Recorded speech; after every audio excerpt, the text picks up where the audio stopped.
नमस्कार। Om Prakash YouTube channel पर आप सभी का हार्दिक स्वागत है। इस वीडियो में हम कक्षा 10 की किताब लोकतांत्रिक राजनीति का प्रथम पाठ सत्ता की साझेदारी का दूसरा भाग पढ़ने जा रहे हैं। कल हमने खलील की उलझन से पहले वाला टॉपिक सब पढ़ते थे। आज हम खलील की उलझन से शुरू कर रहे हैं। जैसा कि होता आया है, इस बार भी विक्रम रात की खामोशी में अपनी मोटरसाइकिल चलाए जा रहा था और बेताल उसकी पीठ पर बैठा था।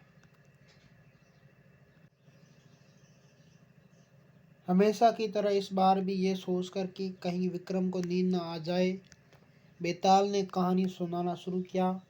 कहानी कुछ इस प्रकार थी। बैरूत शहर में खलील नाम का एक आदमी रहा करता था। उसके माँ बाप अलग समुदाय के थे। उसके पिता ऑर्थोडॉक्स ईसाई थे तो माँ सुन्नी मुसलमान। आधुनिक शहर के लिए यह कोई अनूठी बात न थी। लेबनान में अलग अलग समुदाय के लोग रहते थे और राजधानी बैरूत में बस जाते थे। वे साथ साथ रहते थे, मेल जोल होता था। ये गृह युद्ध में वे एक दूसरे से लड़ते भी थे। खलील का एक सासा ऐसा ही लड़ाई में मारा गया था। गृह युद्ध की समाप्ति के बाद लेबनान के सारे नेता मिलकर बैठे और विभिन्न समुदायों के बीच सत्ता के बंटवारे के कुछ बुनियादी नियमों पर सहमत हुए। इन नियमों के अनुसार तय हुआ कि देश का राष्ट्रपति मेरोनाइट पंथ का कोई कैथोलिकी होना चाहिए। सिर्फ सुन्नी मुसलमान ही प्रधानमंत्री हो सकता है। उप प्रधानमंत्री का पद ऑर्थोडॉक्स ईसाई और संसद के अध्यक्ष का पद शिया मुसलमान के लिए तय हुआ। इस समझौते के अनुसार आगे से कोई ईसाई फ्रांस से संरक्षण की मांग नहीं करेंगे और मुसलमान भी पड़ोसी सीरिया के साथ एकीकरण की मांग छोड़ने पर सहमत हुए।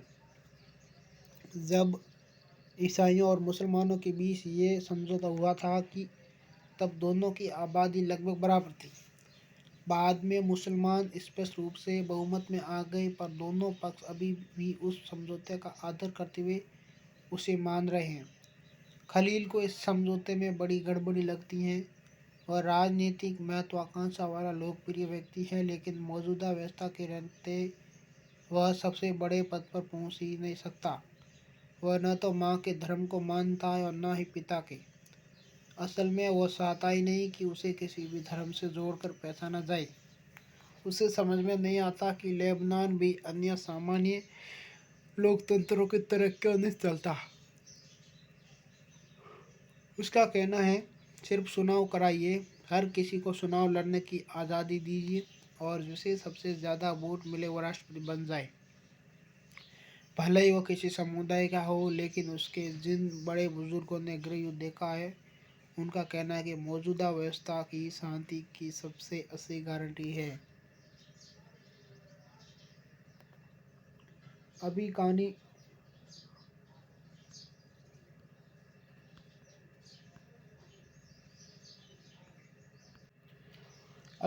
ख़त्म भी नहीं हुई थी कि वे टीवी टावर के पास पहुंच गए। वहां वे रुक सकते थे। बेताल ने जल्दी से कहानी ख़त्म की और अपना सवाल विक्रम से पूछा, अगर आपको लेबनान का कानून फिर से लिखने का अधिकार होता तो आप क्या करते? क्या आप पुरानी व्यवस्था ही चलते देते या आप कुछ नया करते? बेताल विक्रम और अपने बीच हुए समझौते को दोहराना नहीं भूला। अगर आपके दिमाग में स्पष्ट जवाब है और आप फिर भी नहीं बताते तो आपकी मोटरसाइकिल जाम हो जाएगी और आप आगे नहीं बढ़ पाएंगे। क्या आप बेचारे विक्रम को बेताल के सवाल का जवाब देने में मदद कर सकते हैं?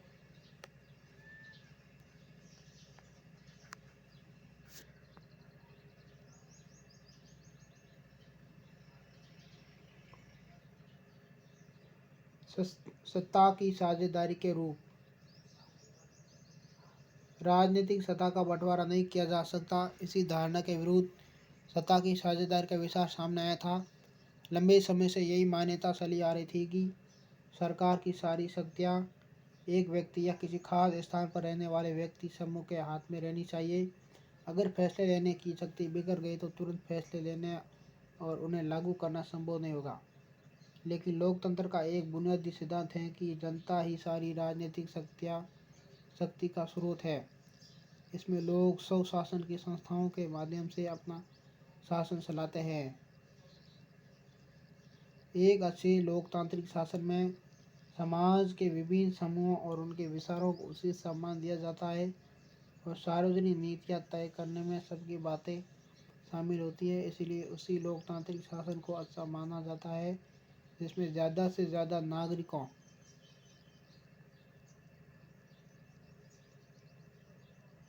को राजनीतिक सत्ता में हिस्सेदारी बनाया जाए। आधुनिक लोकतांत्रिक व्यवस्थाओं में सत्ता की साझेदारी के अनेक रूप हो सकते हैं। आइए हम कुछ प्रचलित उदाहरणों पर गौर करें। शासन के विभिन्न अंग जैसे विधायिका, कार्यपालिका और न्यायपालिका के बीच सत्ता का बंटवारा रहता है।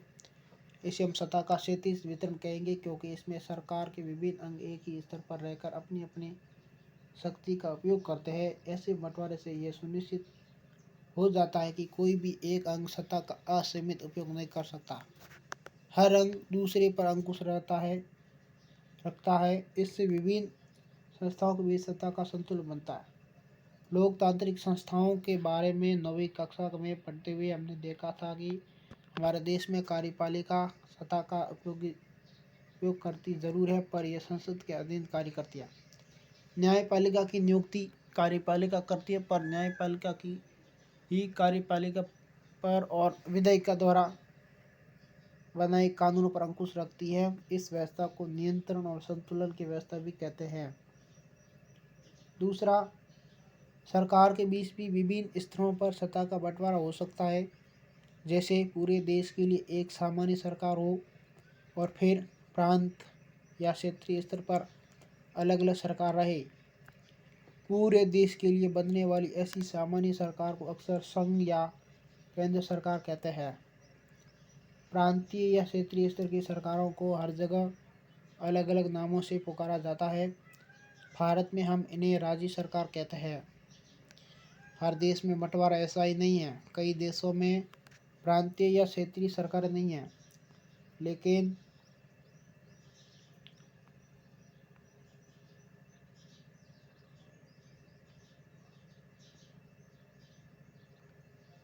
हमारी तरह जिन देशों में ऐसी व्यवस्था है, वहाँ के संविधान में इस बात का स्पष्ट उल्लेख है कि केंद्र और राज्य सरकारों के बीच सत्ता का बंटवारा किस तरह होगा। बेल्जियम में तो यह काम हुआ है, पर श्रीलंका में नहीं हुआ। राज्य सरकारों से नीचे के स्तर की सरकारों के लिए भी ऐसी व्यवस्था हो सकती है। नगर पालिका और पंचायतें ऐसी ही इकाइयाँ हैं। उच्चतर और निम्नतर स्तर की सरकारों के बीच सत्ता के ऐसे बंटवारे को ऊर्ध्वाधर वितरण कहा जाता है। हम अगले अध्याय में इस पर विस्तार से चर्चा करेंगे। तीसरा, सत्ता का बंटवारा विभिन्न सामाजिक समूहों मसलन भाषाई और धार्मिक समूहों के बीच भी हो सकता है।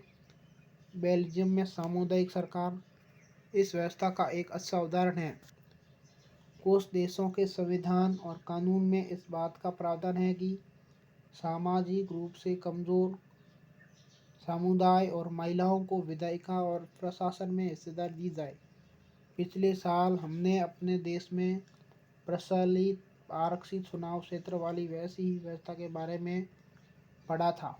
इस तरह की व्यवस्था विधायिका और प्रशासन में अलग अलग सामाजिक समूहों को हिस्सेदारी देने के लिए की जाती है, ताकि लोग खुद को शासन से अलग न समझने लगे। अल्पसंख्यक समुदायों को भी इसी तरीके से सत्ता में उचित हिस्सेदारी दी जाती है। सामाजिक विविधताओं को शासन में भागीदारी देने के अलग अलग तरीकों पर हम इकाई 2 में चर्चा करेंगे। सत्ता के बंटवारे का एक रूप हम विभिन्न प्रकार के दबाव समूहों और आंदोलनों द्वारा शासन को प्रभावित और नियंत्रित करने के तरीके में भी लक्ष्य कर सकते हैं। लोकतंत्र में लोगों के सामने सत्ता के दावेदारों के बीच चुनाव का विकल्प जरूर रहना चाहिए। समकालीन लोकतांत्रिक व्यवस्थाओं में ये विकल्प विभिन्न पार्टियों के रूप में उपलब्ध होता है। पार्टियां सत्ता के लिए आपस में प्रतिस्पर्धा करती हैं। पार्टियों की यह आपसी प्रतिद्वंदिता ही इस बात को सुनिश्चित कर देती है कि सत्ता एक व्यक्ति या समूह के हाथ में न रहे। एक बड़ी समयावधि पर गौर करें तो पाएंगे कि सत्ता बारी बारी से अलग अलग विचारधारा और सामाजिक समूहों वाली पार्टियों के हाथ आती जाती रहती हैं।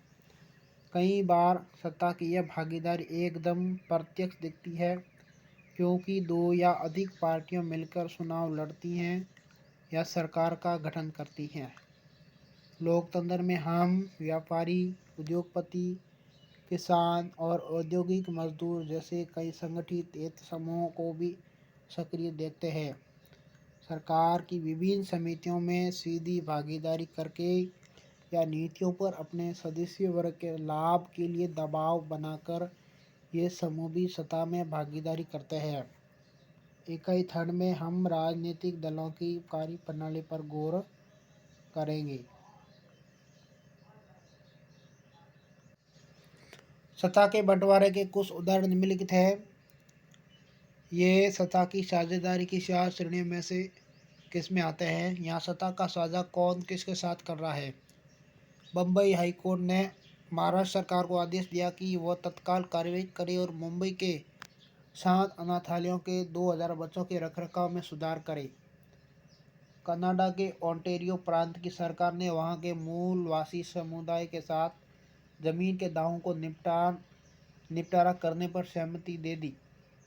स्थानीय मामलों के लिए जवाबदेह मंत्री ने घोषणा की कि सरकार मूलवासी समुदायों के साथ पारस्परिक सम्मान और सहयोग की भावना से काम करेगी। रूस की दो प्रभावशाली राजनीतिक पार्टियों the union on right forces और तिब्बत लिबरल मूवमेंट ने एक मजबूत दक्षिणपंथ गठबंधन बनाने के लिए अपने संगठनों के विलय का फैसला किया।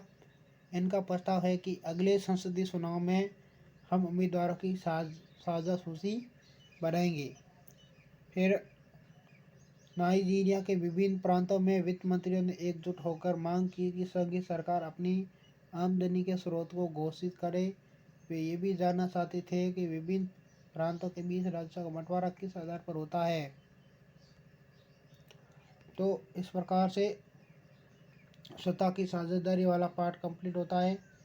ये 2 4 5 प्रश्न है, पढ़ लेना, याद कर लेना, मेहनत करते रहो, सफलता उसी मिलेगी।